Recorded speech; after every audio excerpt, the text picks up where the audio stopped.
Hi friends, আজকে নীল পুজো আর আমি আজকে তারকেশ্বরে যাব।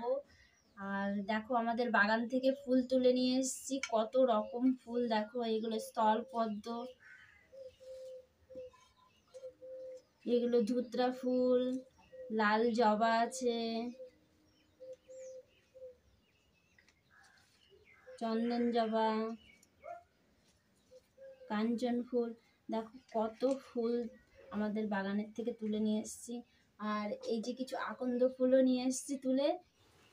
এই আকন্দ ফুলের মালাগুলো বানিয়ে আমি 2-3টে মালা বানিয়ে তারকেশ্বরে নিয়ে যাব। আর আমার পুরো তারকেশ্বরে যাওয়ার ভিডিও, আর তারকেশ্বরে যাবার পথে যে যে ধাম পড়বে সেই ধামগুলো দর্শন করতে হলে আমার ইউটিউব চ্যানেলটিকে সাবস্ক্রাইব করো, তাহলেই তোমরা এই ধামগুলো দর্শন করতে পারবে। হর হর মহাদেব।